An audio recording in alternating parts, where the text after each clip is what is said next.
Hello everyone, I hope you're well. Today's video I'm very excited to film. This is going to be my March TBR. It's a very ambitious TBR, but I had such an amazing reading month in February that I thought, I think I can do it. Positive vibes. March is going to be a really transitional point for me in my personal life. All good things, I'll make a video on it soon. But when I'm really busy, I find it difficult to pick up another book once I've finished a book, because I just look at all my unread books and then I'm busy and distracted with lifey stuff that I'm like, I can't do it. So that's why I've done a TBR, so that I have a pile to come to. First up, the most important news is my next Tay book club book. So I have chosen a book that is not a classic, because people wanted something more modern. This isn't modern, but it's more modern. This is done by an author that I speak about a lot on the channel, and a lot of people say, I haven't read anything by her, but you rave about her. I'd really like to read something. So I thought, why don't we both start with her first book on a character, and that is Agatha Christie!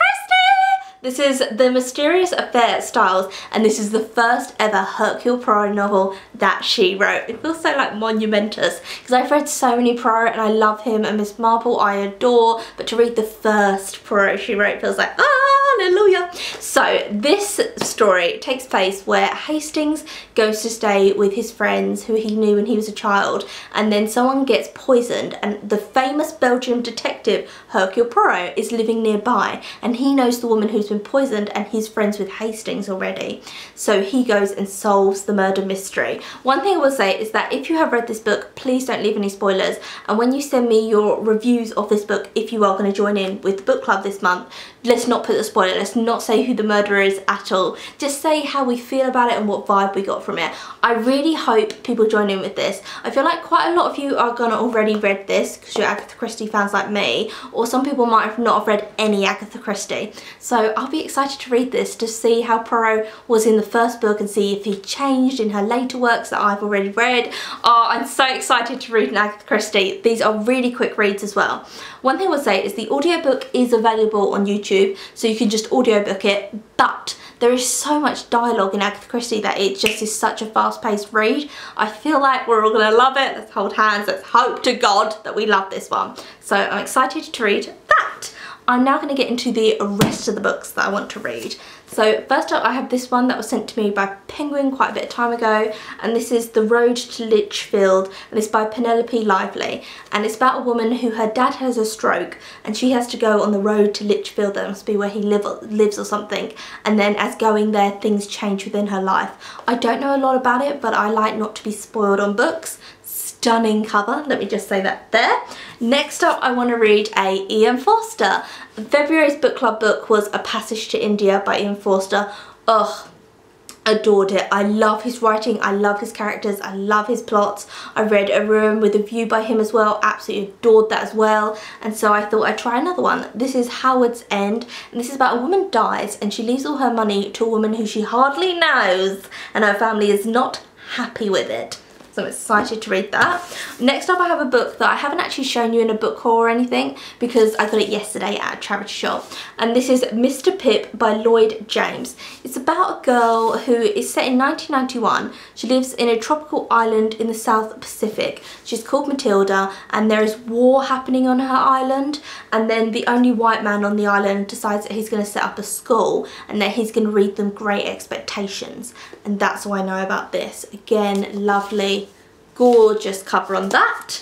I then have a book that I read when I bought when it first came out, but I've not read it, and I feel so guilty about this book.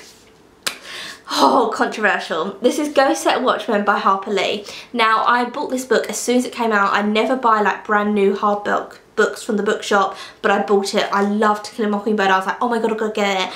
And then so much came out about it, about maybe Harper Lee didn't want to publish it, and she'd written it quite a bit of time ago and she hadn't published it, and maybe there was like a family member that had published it and she didn't want to, and I don't know if she really meant this to be out in the world or not. So then I felt really guilty, but I can't give it to a charity shop. I'm just too intrigued. So I'm gonna read this, but let me just say, I'm not gonna do, oh, I'm gonna compare this to Kill a Mockingbird, because I don't know whether Harper Lee, I don't think she really wanted this book out in the world. I think a family member got hold of it and published it or something.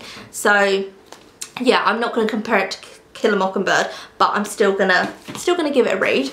I then lastly have a book that if I get through all of that, I want to make a start on this. This is I Capture the Castle by Dodie Smith.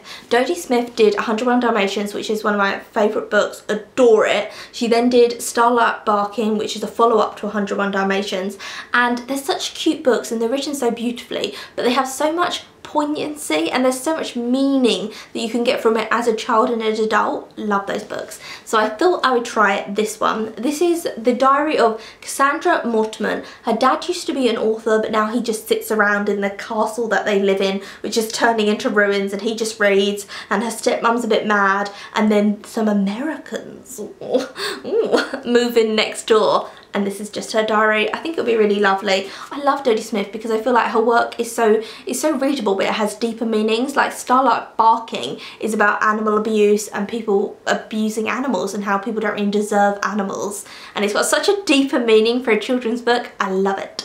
And that is it. That is the end of what I shall read in January. Please tell me if you're going to read along with the Agatha Christie book that I chose. Hopefully you will. I feel like some people might have already read this. This is The Mystery Affair at Styles. So I hope you're going to read that and absolutely adore it. I will do a life update video about like what's going on in my life at some point so you can see that. And this is the end of the video. Thank you so much for watching, and I'll see you again very soon for another one.